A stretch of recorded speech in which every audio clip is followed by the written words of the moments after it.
The most important thing in life is our belief, knowing ourselves and what we stand for. Without knowing that, there will always be a void in our heart, a void that we look around to fill.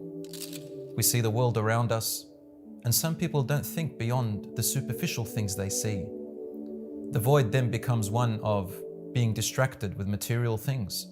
We make up our own beliefs and our own systems to try and convince ourselves that we're okay. We know what we're doing. We know where we're going. But at the end of the day, if we are not convinced about our own beliefs and who we are not able to convince others. It all starts with ourselves. There is something that Islam teaches us about the human person. It's called the fitrah. Fitrah is a natural inclination to know and feel what makes sense in this life. Usually to know that there is a creator for us and why he has made us.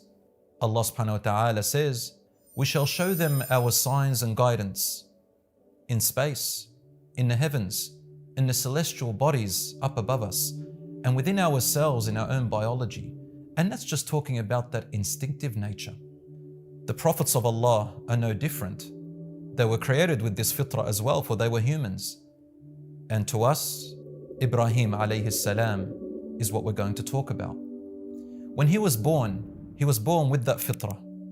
Prophet Ibrahim alayhi salam also questioned and looked around. He looked up into the heavens. He looked at the people around him. And he was also guided by Allah in his initial stages when he was only in his early teenage years. Allah says in the Quran that he showed his Prophet Ibrahim signs around him. To understand this, we need to go back in time to see what kind of people Ibrahim alayhi salam was raised amongst.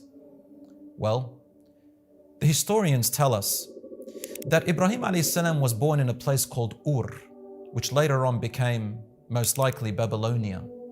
These people brought in the first type of belief ever heard of, which is called the horoscopic astrology, or what we know as today, zodiac signs and the celestial planets, as if they told them about their future and that the gods communicated with them through these bodies.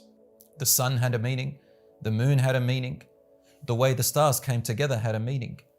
They even had gods which they made named after certain planets like Jupiter and Saturn. They had a god named Murdoch, and each tribe and each place had their own great god and then little gods amongst them. Ibrahim alayhi salam, growing up as a child, looked around him and thought, how can I believe what they believe? You see, Prophet Ibrahim from an early age, he was a very inquisitive type of person. He asked, he questioned, he analyzed. He looked at the sun, he looked at the moon, he looked at the stars, he looked at what they thought of and thought to himself, but these bodies and these things around, they continue to do the same thing over and over again as if they are controlled. So he analyzed, how can something be controlled, be a God itself? Someone is above all of this and controlling everything, the creator of the universe. He is Allah. Allah is the name we use in Arabic, which just means the one and only true Lord of the universe, the God who is worthy of worship. Suddenly, Allah subhanahu wa ta'ala brought to Ibrahim alayhi salam the new message and made him and called him a prophet from a very young age of what society calls today a teenager. My brothers and sisters, through this normal fitrah thought, the natural way that Ibrahim alayhi salam thought like the rest of us, Allah subhanahu wa ta'ala wanted to instill that belief in him and give him something to go away to his people and to his family to talk about with absolute conviction. And so Allah says, وَكَذَلِكَ نُرِي إِبْرَاهِيمَ مَلَكُوتَ السَّمَاوَاتِ وَالْأَرْضِ وَلِيَكُونَ مِنَ الْمُوقِنِينَ.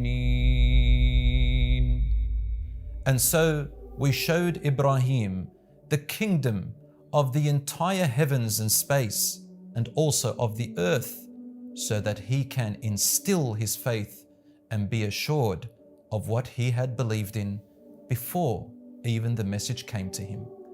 Now, Ibrahim alayhi salam was ready to go forth and teach others the truth And what he was about to teach was going to change the entire fabric of society as he knew it.